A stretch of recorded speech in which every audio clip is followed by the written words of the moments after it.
بسم اللہ الرحمن الرحیم۔ حضرت علی رضی اللہ تعالی عنہ کا امیر المومنین خلیفہ سوم حضرت عثمان غنی رضی اللہ تعالی عنہ کے ساتھ اختلاف کس بنیاد پر ہوا، اور حضرت علی رضی اللہ تعالی عنہ نے حضرت عثمان غنی رضی اللہ تعالی عنہ کی شہادت سے قبل جب حضرت عثمان نے حضرت مولا علی علیہ السلام کو اپنی مدد کے لیے اور محاصرین سے نجات دلوانے کے لیے قاصد کو بھیجا، تو حضرت علی رضی اللہ تعالی عنہ نے حضرت عثمان غنی کی مدد کیوں نہ کی اور ان کو محاصرین کے حملے سے کیوں نہ بچایا؟ اور جب حضرت علی رضی اللہ تعالی عنہ کو سیدنا عثمان کی مظلومانہ شہادت کی خبر دی گئی اور حضرت زبیر بن عوام نے حضرت علی کو سیدنا عثمان کا جنازہ پڑھانے کے لیے کہا، تو حضرت علی رضی اللہ تعالی عنہ نے کیا ارشاد فرمایا اور ان کا جنازہ کیوں نہ پڑھایا؟ بہت سی ضعیف روایتوں میں یہ بھی ملتا ہے کہ حضرت علی رضی اللہ تعالی عنہ سیدنا عثمان غنی کی شہادت میں ملوث تھے، اور بھی بہت سے صحابہ کرام خلیفہ سوم حضرت عثمان غنی کی شہادت میں ملوث تھے، اور اس کے بارے میں تاریخی حقائق کیا کہتے ہیں۔ ایک دفعہ نبی کریم صلی اللہ علیہ وسلم اپنے گھر میں تشریف فرما تھے کہ حضرت ابو بکر صدیق تشریف لائے، اور انہوں نے در اقدس پر دستک دی تو نبی کریم صلی اللہ علیہ وسلم کے پاس حضرت علی رضی اللہ تعالی عنہ موجود تھے۔ نبی کریم صلی اللہ علیہ وسلم نے ارشاد فرمایا، اے علی، دروازے پر جو بھی ہے اسے جنت کی بشارت ہے۔ حضرت ابو بکر صدیق رضی اللہ تعالی عنہ اندر تشریف لے آئے۔ اس کے بعد حضرت عمر فاروق تشریف لائے تو نبی کریم صلی اللہ علیہ وسلم نے ارشاد فرمایا، اب جو دروازے پر ہے اس کو بھی جنت کی بشارت ہے۔ اس کے بعد حضرت عثمان غنی رضی اللہ تعالی عنہ تشریف لائے اور انہوں نے بھی آ کر عزت چاہی تو نبی کریم صلی اللہ علیہ وسلم نے ارشاد فرمایا کہ اب جو بھی دروازے پر ہے اس کو بھی جنت کی بشارت ہے، لیکن تکالیف اور آزمائشوں اور فتنوں کے ساتھ۔ محترم ساتھیوں، اس حدیث سے واضح ہے کہ نبی کریم صلی اللہ علیہ وآلہ وسلم نے سیدنا عثمان غنی کو پہلے ہی ان فتنوں اور تکالیف سے آگاہ کر دیا تھا جو ان کی خلافت کے درمیان ان کے ساتھ پیش آنی تھی۔ حضرت عثمان رضی اللہ تعالیٰ عنہ کی کچھ پالیسیوں کی وجہ سے بہت سے صحابہ کرام ان کی خلافت سے ناراض تھے، جن میں ابو بکر صدیق رضی اللہ تعالیٰ عنہ کے صاحبزادے محمد بن ابی بکر بھی شامل تھے۔ عثمان غنی رضی اللہ تعالیٰ عنہ کی نرم طبیعت کی وجہ سے ان کا سیاسی طور پر اسلامی سلطنت پر کنٹرول کمزور تھا۔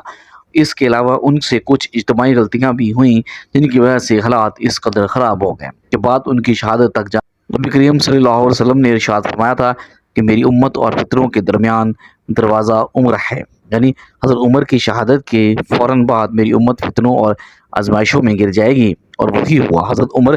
فاروق رضی اللہ تعالیٰ عنہ کی مظلومانہ شہادت کے بعد حضرت عثمان غنی رضی اللہ عنہ منصب خلافت پر فائز ہوئے تو انہیں خلافت فتنوں اور آزمائشوں میں گری ہوئی ملی، جس کا بوجھ وہ اپنے کندھوں پر اٹھانے میں کسی حد تک ناکام بھی رہے، کیونکہ ان کے خلافت کے دوران مدینہ منورہ پر اسلامی سلطنت پر باغیوں اور منافقین کا غلبہ زور پکڑ گیا۔ اس کی وجہ سے سیدنا عثمان غنی رضی اللہ تعالیٰ عنہ کا کنٹرول کمزور سے کمزور تر ہوتا چلا گیا۔ پھر نبی کریم صلی اللہ علیہ وسلم نے جس معلوم مروان بن حاکم اور اس کے باپ کو مدینہ سے باہر نکالا تھا، حضرت عثمان غنی اپنی رشتہ داری کی بنا پر ان کو مدینہ منورہ لے آیا، جس سے اور بھی بہت سارے صحابہ کرام رضوان اللہ علیہ اجمعین آپ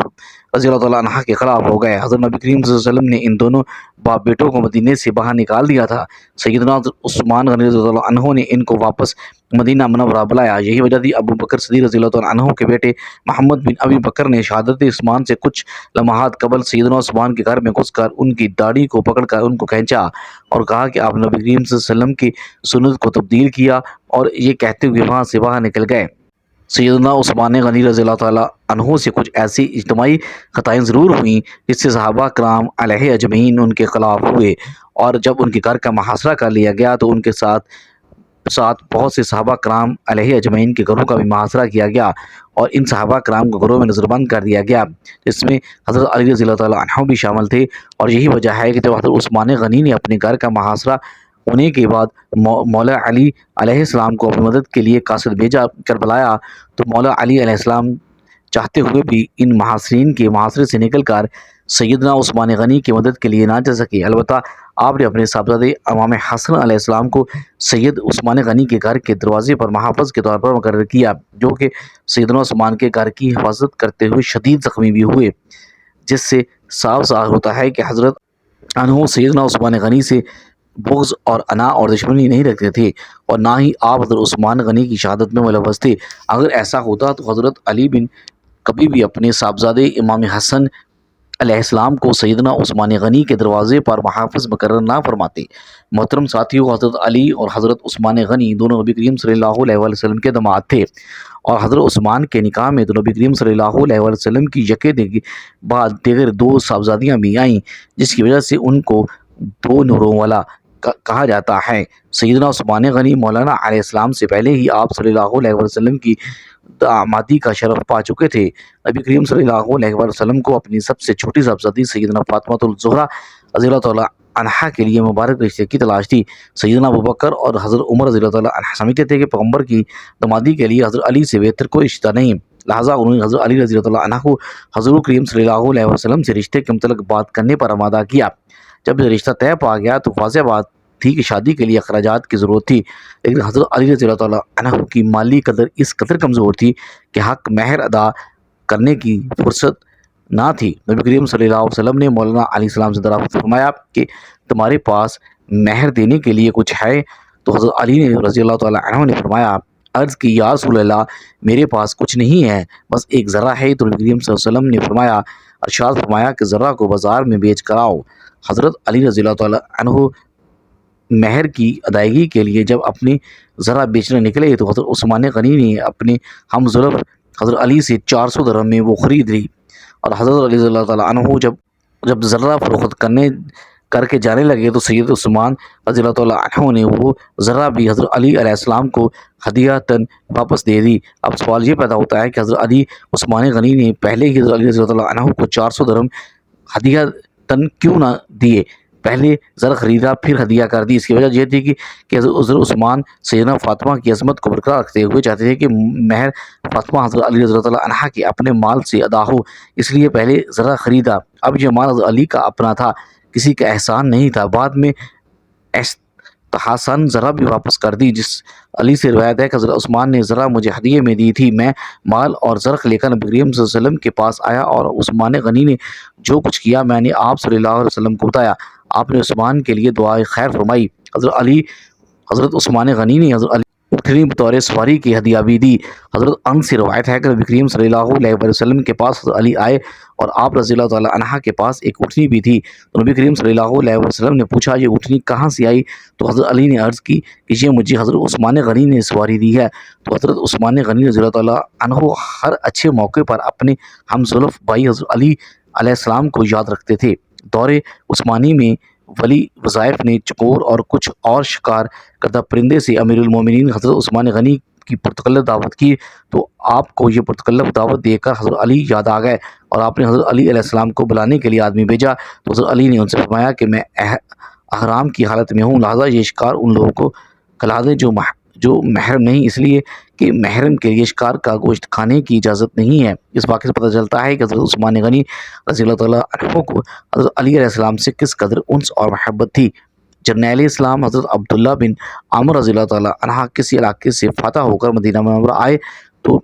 آپ نے سب مدینے والوں کو 3,000 درہم بھجوائے، اور حضرت علی رضی اللہ تعالیٰ عنہ کو بھی 3,000 درہم بھجوائے۔ حضرت عثمان غنی رضی اللہ تعالیٰ عنہ کو جب اس کا علم ہوا تو آپ نے حضرت عبداللہ بن عامر سے ناراض ہوتے ہوئے فرمایا کہ علی کے ساتھ یہ سلوک آپ نے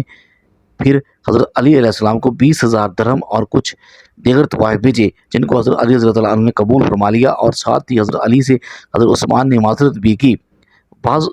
طبقات تاریخ کا سہارا لے کر حضرت عثمان غنی رضی اللہ عنہ پر اعتراض کرتے ہیں کہ آپ اپنے رشتہ داروں کو زیادہ دیتے تھے، لیکن یہ نہیں بتاتے تھے کہ حضرت علی